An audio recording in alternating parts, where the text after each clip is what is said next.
పెద్దపల్లి జిల్లా గోదావరిఖని శివారులోని సమ్మక్క సారళమ్మ జాతర ప్రాంగణాన్ని రామగుండం ఎమ్మెల్యే రాజ్ ఠాకూర్ జిల్లా కలెక్టర్ కోయా శ్రీహర్ష సందర్శించారు. జాతరకు జరుగుతున్న పనులను పరిశీలించి త్వరితగతిన పూర్తి చేయాలని అధికారులను ఎమ్మెల్యే కలెక్టర్ ఆదేశించారు. కలెక్టర్ పెంట్ మున్సిపల్ ఇన్ఛార్జ్ అలాగే అరుణశ్రీ, ఆలయ ఈవో కాంతారెడ్డి, సింగరేణి RG1 అలాగే GM లలిత్ కుమార్ ఆలయ కమిటీ సభ్యులు ఉన్నారు. 10 లక్షల మంది భక్తులు వచ్చే అవకాశం ఉన్నందున భక్తులకు ఎలాంటి ఇబ్బందులు తలెత్తకుండా ఏర్పాట్లు చేస్తున్నట్లు కలెక్టర్ చెప్పారు. ఇక ఎప్పుడూ ప్రజలకు అందుబాటులో ఉండేలా సమ్మక్క జాతరను తీర్చిదిద్దుతున్నట్లు ఎమ్మెల్యే రాజ్ ఠాకూర్ చెప్పారు. ఇక రాజకీయాలకు అతీతంగా అందరూ భాగస్వామ్యులై జాతరను విజయవంతం చేయాలని ఎమ్మెల్యే కోరారు. ట్రాఫిక్ ఇబ్బంది లేకుండా ఒక సైడ్ మొత్తం ట్రాఫిక్ ప్లాన్ చేసాము. ఎంట్రీ ఎగ్జిట్ కూడా క్లియర్ గా ప్లాన్ చేయడం జరిగింది. ఒక సైడ్ ఎంట్రీ ఉంటుంది, ఒక సైడ్ ఎగ్జిట్ ఉంటుంది.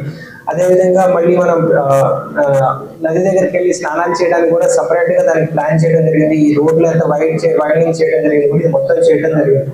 ఇదే విధంగా సమ్మక్క సారళమ్మ మనం జనగామని తీసుకొని వస్తాం. ఆ రోడ్డు కూడా మనం కొంత రిపేర్ వర్క్ చేస్తున్నాము. సో దట్ ఆ తీసుకొని వచ్చే ఘట్టం కూడా దానికి ఇబ్బంది లేకుండా ఉండాలి. అదే కాకుండా ఈ ఇన్ఫ్రాస్ట్రక్చర్ ఒక పార్ట్, తర్వాత ఆ జాతర జరిగిన 4-5 రోజులు ప్రాపర్ గా స్టాఫ్ మెయింటెనెన్స్ మొత్తం కూడా చేయడానికి మేము అదర్ డిపార్ట్మెంట్ నుంచి ఇక్కడ స్టాఫ్ రిక్రూట్ చేస్తున్నాము. మేజర్ మున్సిపాలిటీ వాళ్ళు కూడా శానిటైజేషన్ సంబంధించి కానీ, లేకపోతే ఆ రోజు లైట్లు కానీ, తర్వాత డ్రింకింగ్ వాటర్ ఇష్యూ ఉండకూడదని కానీ, తర్వాత టాయిలెట్స్ కానీ, వీటన్నిటికి ఇబ్బంది లేకుండా ఆల్రెడీ ప్లాన్ చేసుకోవడం జరిగింది. మొత్తం కూడా వర్కౌట్ చేస్తున్నాము.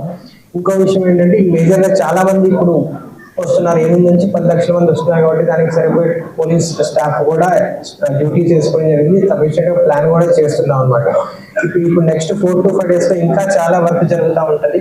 తర్వాత మన స్టాఫ్ కూడా పోయినసారి కన్నా ఎక్కువ మందిని డిప్యూట్ చేసాము. వాళ్ళందరికీ కూడా ఒక కంట్రోల్ రూమ్ ఒకటి ప్లాన్ చేస్తున్నాము. తర్వాత వాళ్ళందరికీ ఫుడ్ అరేంజ్మెంట్స్ కోసం అక్కడ మనం షెడ్ ఒకటి ప్లాన్ చేయడం జరిగింది. తర్వాత ఎంట్రీ ఎగ్జిట్ కూడా మొత్తం ఒక